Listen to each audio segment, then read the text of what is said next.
Bismillahirrahmanirrahim. Assalamualaikum warahmatullahi wabarakatuh.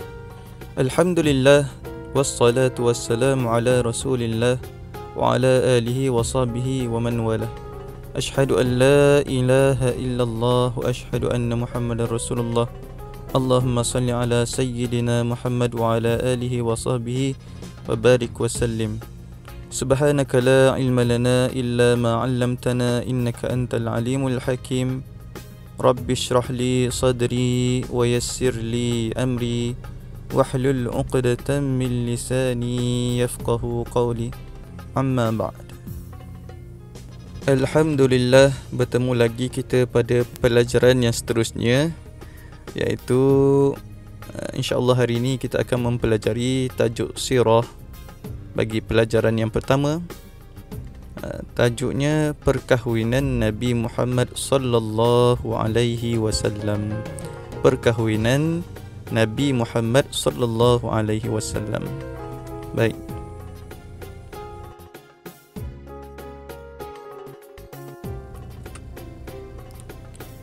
Dan insya-Allah bagi tajuk hari ini kita akan membicarakan tentang perkahwinan antara Nabi Muhammad sallallahu alaihi wasallam bersama dengan isteri pertama baginda, iaitu Sayyidatina Khadijah bintu Khuwailid. Khadijah bintu Khuwailid. Khadijah merupakan seorang janda, juga merupakan seorang peniaga yang kaya dan bangsawan Quraisy. Sayyidatina Khadijah juga digelar sebagai At-Tahirah, yang bermaksud suci maruah diri. At-Tahirah bermaksud suci maruah diri.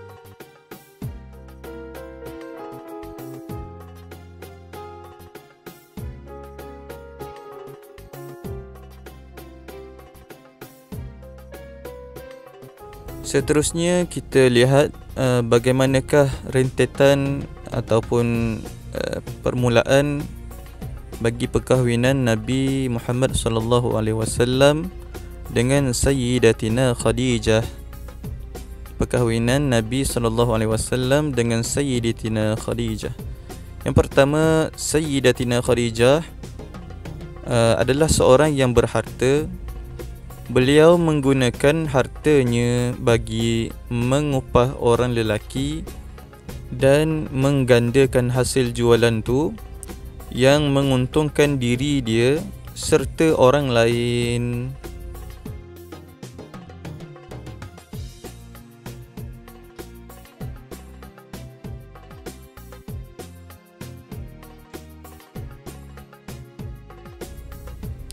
Oleh itu, kabilah Quraisy ni merupakan golongan peniaga, yang mana Nabi Muhammad ni juga tergolong dalam kalangan Bani Quraisy.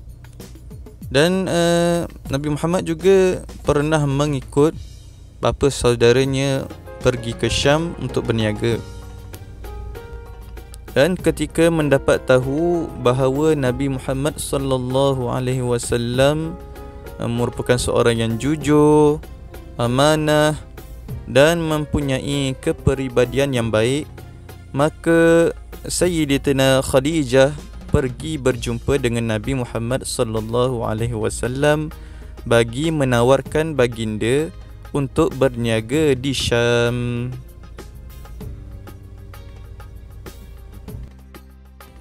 Seterusnya, Nabi Muhammad sallallahu alaihi wasallam kemudian bersetuju dengan tawaran daripada Khadijah dan bertolak menuju ke Syam bersama seorang hamba milik Khadijah, milik Sayyidatina Khadijah, yang bernama Maisarah. Maisarah ni seorang lelaki, hamba lelaki Sayyidatina Khadijah. Maka selepas daripada Nabi Muhammad berniaga di Syam, kemudian Nabi Muhammad pulang ke Mekah semula, Sayyidatina Khadijah mendapati bahawa hasil daripada keberkatan dan sifat amanah Nabi Muhammad sallallahu alaihi wasallam yang tidak pernah dilihat sebelum ni. Maknanya hasil jualan tu dapat untung yang banyak, yang tidak pernah dilihat sebelum ni. Dan kemudian Maisarah juga menceritakan tentang akhlak Nabi ketika bersama-sama berniaga dengan Nabi di Syam, membuatkan Sayyidatina Khadijah menjadi tertarik kepada Nabi Muhammad sallallahu alaihi wasallam. Di samping itu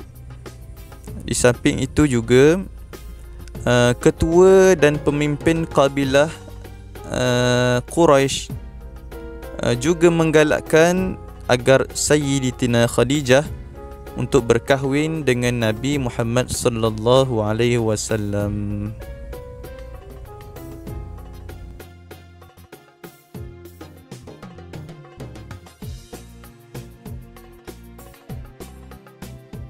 Kemudian Sayyidatina Khadijah menyatakan hasrat untuk berkahwin dengan Nabi Muhammad sallallahu alaihi wasallam kepada rakan dia yang bernama Nafisah binti Munyah.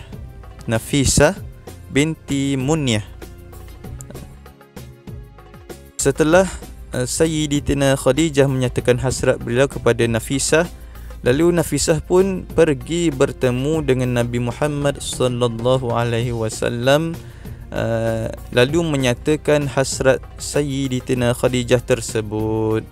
Hasrat apa? Hasrat untuk berkahwin dengan Nabi Muhammad sallallahu alaihi wasallam.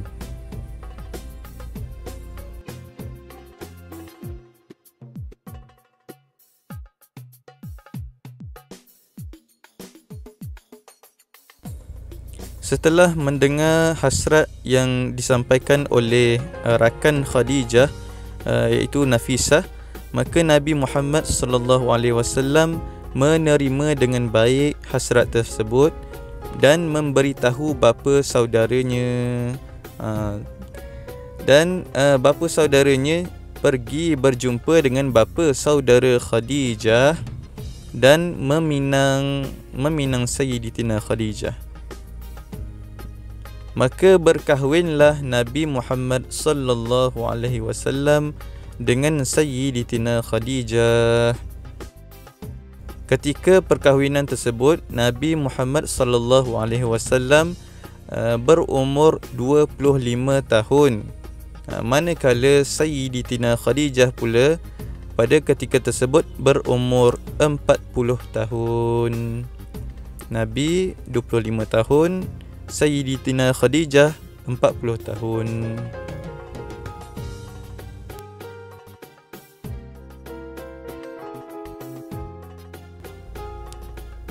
Dan selama perkahwinan baginda sallallahu alaihi wasallam dengan Sayyidatina Khadijah, Nabi tidak pernah berkahwin dengan mana-mana wanita ketika hidupnya Sayyidatina Khadijah, sehinggalah Sayyidatina Khadijah meninggal dunia.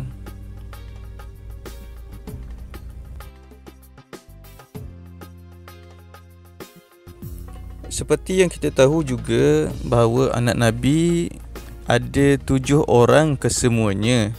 Manakala anak Nabi Muhammad sallallahu alaihi wasallam bersama dengan Sayyidatina Khadijah, ada 6 orang daripada 7 orang tersebut. Manakala anak Nabi yang bernama Ibrahim bukan daripada Sayyidatina Khadijah binti Khuwailid. Seterusnya kita lihat siapakah anak-anak Nabi ketika bersama dengan Sayyidatina Khadijah. Baik, ada 6 orang kesemuanya. Yang pertama bernama Zainab, iaitu isteri kepada Abul As. Yang kedua Ruqayyah pada ketika dewasanya berkahwin dengan Sayyidina Uthman bin Affan.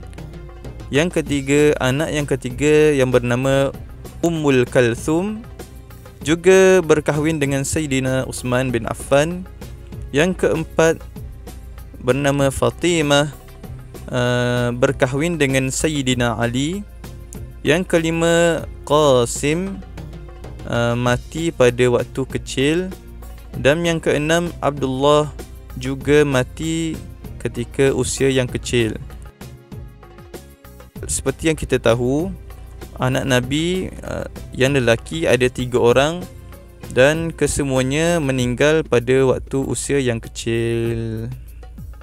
Baik, alhamdulillah, rasanya setakat tu saja untuk kelas kita pada hari ini. Semoga adik-adik dapat mengetahui sirah perkahwinan Nabi Muhammad sallallahu alaihi wasallam dengan baik.